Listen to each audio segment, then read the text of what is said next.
WCW and WWF at the time, in the late 90s, were the top two wrestling companies, and that was probably the last time that there was two competitive options for professional wrestling, really. And since then, since about March 26th, 2001, it was the last night that Raw and Nitro, WWF Raw, WCW Nitro, competed, quote unquote, because Vince McMahon showed up on both shows to announce he owned his competition. So, essentially, that was the last time Nitro and Raw went at it, the last time WWE had real competition. And since then, TNA tried to compete with WWE, and they failed miserably for a multitude of reasons that I will get into. So, first off, the WWF at the time, during the 90s, they had amassed kind of an empire thanks to the success of the 80s through Hulk Hogan and all the other stars being built up nationwide in the United States. And though because of that, because of their brand being so national, they took out a lot of the other territories and also ended up eating up most of the market share. However, there was always competition from the National Wrestling Alliance. And that National Wrestling Alliance eventually turned into WCW, led by ownership by Ted Turner of TNT. What ended up happening with that is they ended up getting Hulk Hogan when Hulk Hogan was free, and that really kind of turned them around to some degree. I don't think the company was very profitable at first, but over time, with the whole NWO storyline, they really did turn it around and had about, I think it was 84 straight weeks on top over WWF Raw, which is their Monday night flagship show for both wrestling companies. Now, one major difference between WWF and WCW at the time was that WWF was owned basically just it's Vince McMahon's baby. He ran the show. WCW was a very sort of, I don't know, if corporate, political environment. Like, it wasn't ran, they were ran very differently. And it was very unorganized, actually, when compared to what the WWF were doing. However, they had boatloads of cash to spend. So what ended up happening was that WCW would take WWF's stars who were maybe had the end of their contracts and then just offer them a boatload of money to come over, which is exactly what happened with guys like Kevin Nash and Scott Hall and Hogan, obviously. when they made up the NWO, this faction, which kind of had this faux invasion angle, made fans believe that they were actually WWF wrestlers invading the company, and they were going to have like just a complete like invasion of some sort. But what ended up happening was actually even, I guess in a way, maybe it was even better, just having this organization just take over, and they formed their own organization within WCW. But they were presented like they were their own organization, which really elevated a lot of wrestlers and gave this perception like they're different from the actual WCW roster. And it kind of made the WCW guys look like the good guys and the NWO look like the bad guys. It was easy for fans to kind of differentiate who they cheer for, who they don't cheer for. However, some of the time, NWO kind of blurred the lines between heels and baby faces, good guys and bad guys, because they kind of had this cool factor, and they were cheered some of the time, really. And compare to what the WWF were doing at the time, WWF was very cartoonish. Their characters were just complete gimmicks, whereas in WCW they were more trying to blur the lines between reality and what was fake. And the wrestlers kind of just were exaggerations of who they were. That propelled WCW a lot higher for a good amount of time. It was only after the WWF kind of smartened up to that and did that with their own characters. But one thing about this company, the WWF, was that they built stars that were then taken over by WCW. But the thing is that they built their stars. WCW did not build their own stars, really. They took WWF stars and took them away and put them on their product and featured them there. But, I mean, that was a formula that could only work for so long, because there are genuine flaws to that. One being that you'll only be able to take on so many wrestlers and so many huge contracts before you realize you have too many guys that you're really kind of hoping to present based on their reputation as opposed to how you use them on your show. And what WWF, they kind of did was they would have newer wrestlers. Hell, wrestlers who were underutilized in WCW, like Steve Austin or Triple H. Paul Levesque was on WCW as this kind of a similar character at first. This kind of pompous, I should say,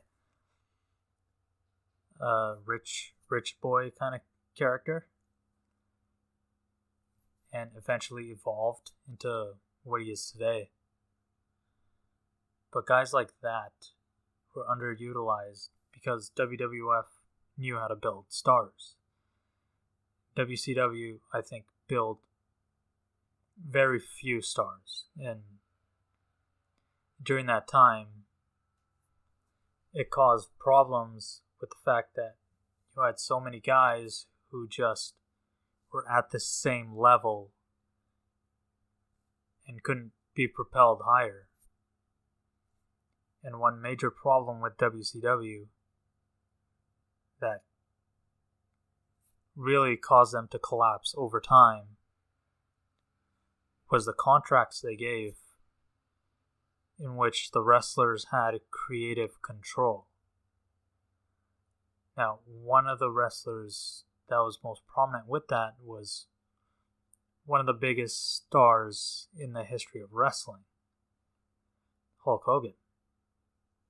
So at the time they made the deal, it made sense to them. They're going to have the biggest star ever. We'll just let him have control, creatively over his own character. The problem that they found out later on, until it was too late, was that Hulk Hogan would, out of nowhere, just decide he didn't want to lose a match.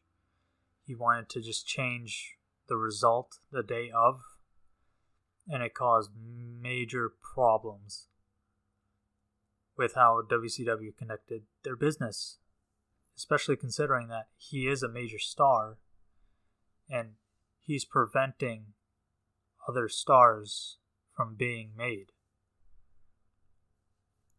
WWF didn't have that problem. Their talent were more than willing to work together.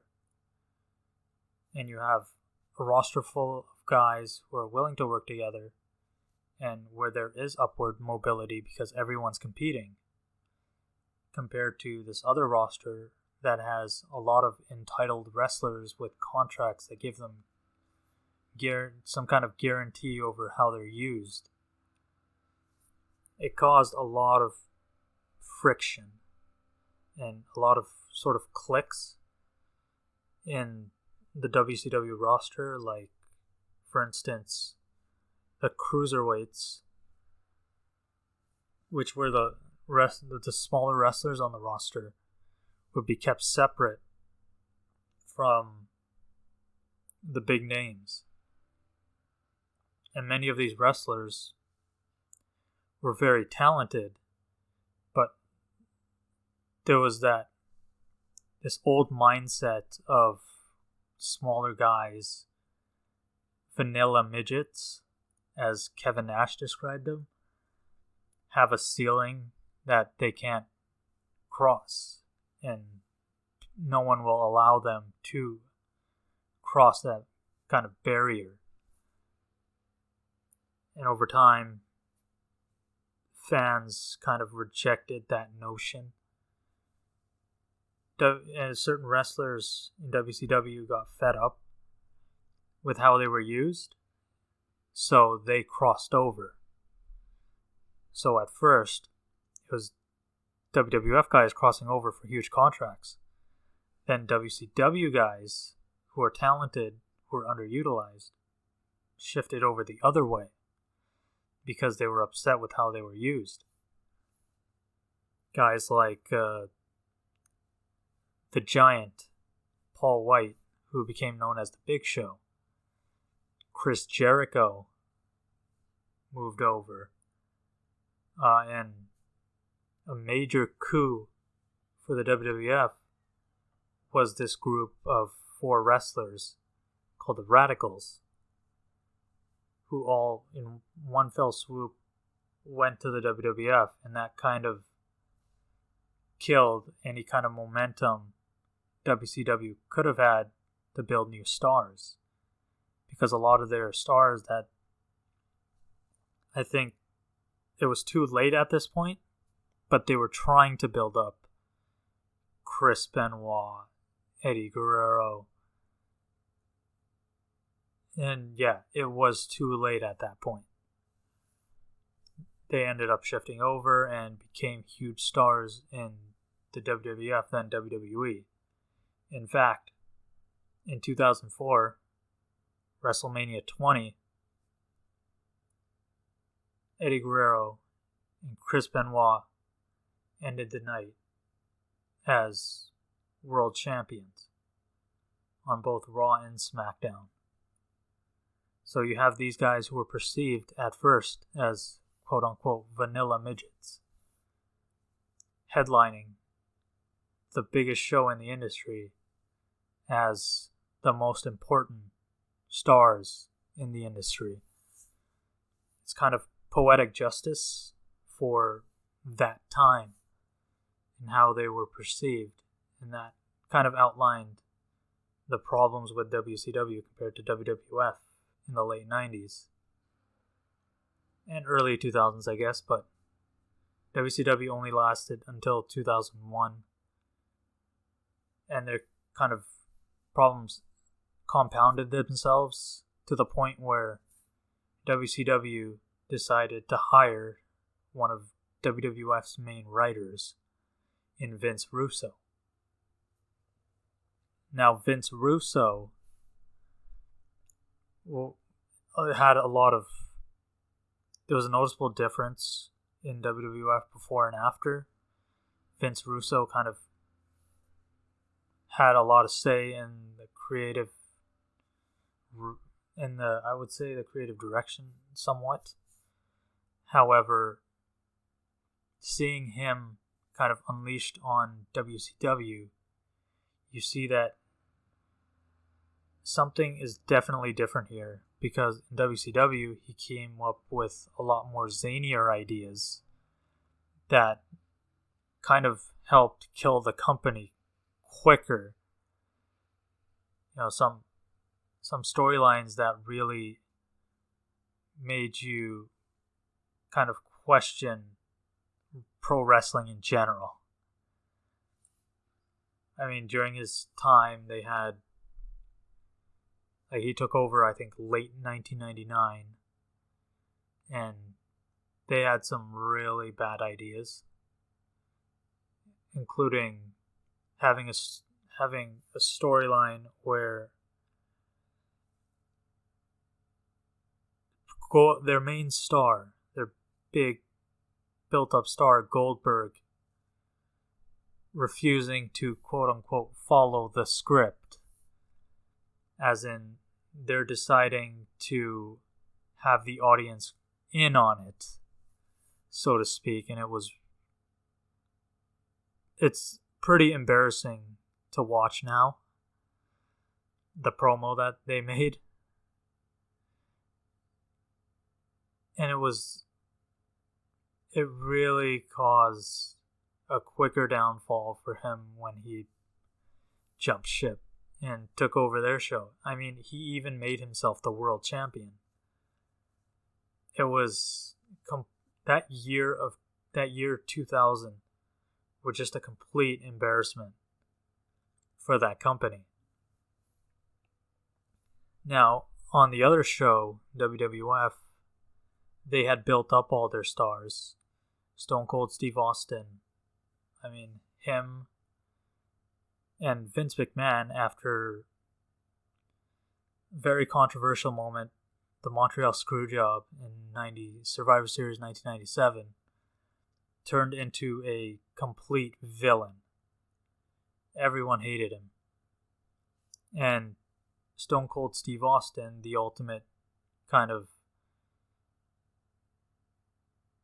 non-PC guy everybody kind of wanted to have a beer with, beer slinging, middle finger waving SOB, he became the biggest star in the industry. Fans loved him, and fans loved to see him mess with Vince McMahon, his boss, because I mean, there's this innate desire for many people to kind of get one on their boss. So it was very relatable in that degree. And it just made for great television. Even Bret Hart, after the Montreal Screwjob, left to WCW. And he said in an interview that he had disdain over Vince McMahon and the company for what happened at the Montreal Screwjob. But even he would look at the Stone Cold Vince McMahon stuff, and he'd look at it like, man, this is great television. This is amazing. You know, even while harboring that grudge. And I mean, that was kind of some of my earlier memories of watching wrestling in general as well. On WCW show, at this time, they had the NWO split off into the black and white and the red and black. So they have a faction, the black and white NWO, that's heels that are booed, and the red and black that are faces, baby faces who are cheered. And I mean, let me go back even further than that. So the major storyline in WCW from late 96 to 1997 was Sting being angry at how the WCW seemed to be treating him, thinking that he would be a turncoat. And that he ended up leaving for a long time. Like, he didn't wrestle for a year. Over a year. The storyline was built up perfectly for him. He would just show up out of nowhere and help out WCW against the NWO, just beating up. The ring would just be filled with NWO guys, and Sting would come up and just clean house. It was some of the most entertaining things. He would come up from the rafters. He'd just be hanging out up there with a crow, which the reference, his face paint, everything, the look and kind of who he is was based on the movie The Crow. And yeah, they built that up for a year. And Hulk Hogan screwed it up. Hulk Hogan and Nick Patrick, I should say, the referee. The match was basically just Hulk Hogan dominating Sting, Starrcade 97. This match built up for over a year. And they do what was apparently supposed to be a fast count. It's a normal count. And Bret Hart stops the bell from being rung to end the match. When, I mean, it was a proper 3 count. And Sting was just dominated. And he just kind of looks like a jerk for doing so. And Bret Hart just came from the WWF where he was screwed. So this was kind of making light of that. And having Bret Hart inserted, so it's like, oh, a screw job isn't going to happen here like it did in WWF. But he just ended up looking, the whole situation just was an amalgamation of everything wrong with giving Hulk Hogan creative control. I mean, I'm not sure if he decided to use the creative control, but he had to have had a hand in that happening so he doesn't look bad. That is an educated guess. But on top of that, what ended up happening with the whole NWO thing was that Sting ended up joining the black and red NWO, even though he had been fighting against the NWO in general for a year. Well, over a year at this point. So him joining the NWO was kind of strange.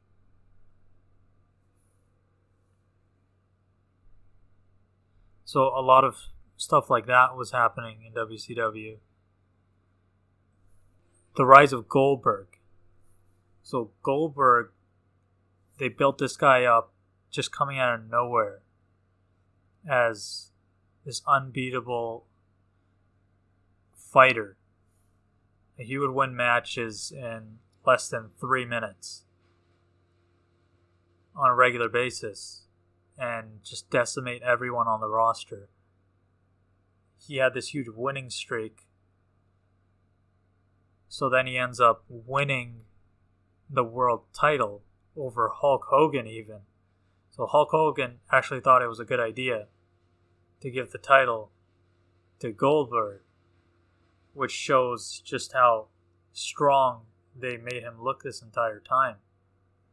So for about, I think it's over a year, where he was undefeated, new wrestler, and at Starrcade 97, they built up Kevin Nash, who was the leader of the black and red NWO, the faces who were cheered. He beat Goldberg with help from Scott Hall, his buddy, who tasered Goldberg, and then he hits his finisher, the Jackknife Powerbomb, and wins the match. And the world title, breaking the streak. And then what ended up happening a week later was one of the most infamous moments in wrestling history, where for those who don't understand, and this is my take on this whole thing, Kevin Nash, this whole separation of the NWO from black and white to separating into black and white and red and black happened because Kevin Nash had a rift with Hulk Hogan.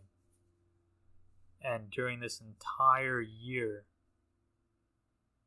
for most of the year I should say, they were completely at odds with each other. And just Kevin Nash was doing his own thing with the red and black. They were always going against the NWO black and white. So fans were invested. They were cheering for this black and red NWO.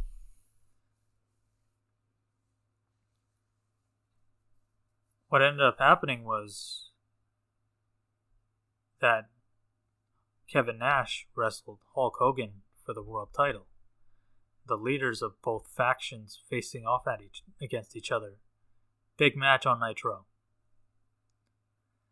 On the other show, and this was announced at, I think, in the beginning of the show, somewhere near the beginning of the show, and they also announced WWF Raw, which was pre-taped, that Mankind they spoiled that Mankind was going to win the world title. Now, The Rock was the champion, and The Rock was basically Vince McMahon's main guy. Vince McMahon's like the most hated bad guy ever. So he has The Rock working for him as his main sort of corporate champion. And then people find out that Mankind, who's basically the antithesis of what you would think the prototypical pro wrestler is. Like, this guy's kind of fat. Well, not kind of fat. He is fat. And he's not athletic at all, but he just like endures so much. I mean, he flew off of a steel cage from, I think it was like 20 feet high, onto a table, and almost died when he goes chokeslam through the cell and onto the ring. This guy had put himself through hell for years, a guy who's like kind of the ultimate underdog winning the world title.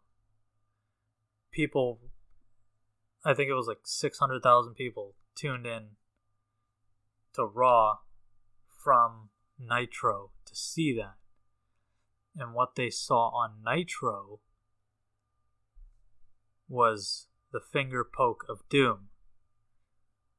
Kevin Nash squaring off against Hulk Hogan, and Hulk Hogan pokes him in the chest with the finger, and he just falls, and Hogan pins him 1, 2, 3, which basically renders the world title worthless, and Hulk Hogan's the new world champion. Both factions come together, the black and white and the red and black, basically getting rid of and trivializing the entire storyline they had built up for an entire year.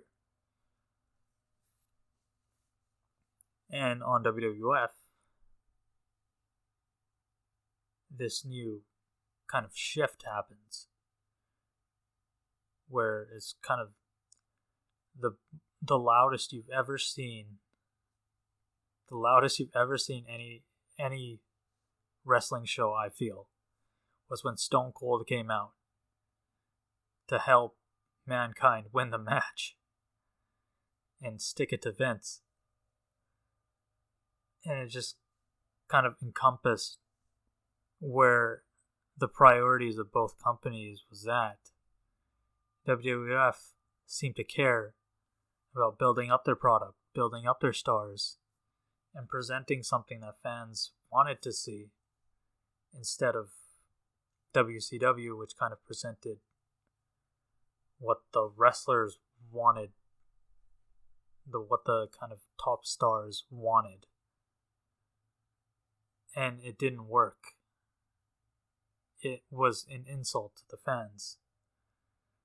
What ended up happening with that whole storyline, it kind of had a Wolfpack Elite thing that fizzled out. And yeah, they had to go back to square one kind of midway. WCW rebranded and it kind of went downhill. And then 2000 happened. I mean, one of the major problems with WCW also was they brought in Bret Hart, the WWF's biggest star at the time, did nothing with him. They made him like a good guy, bad guy, and they made him kind of part of the NWO and not part of the NWO, and it was not straightforward what was going on there. And this is the WWF's biggest star, who just got screwed out of the World Championship.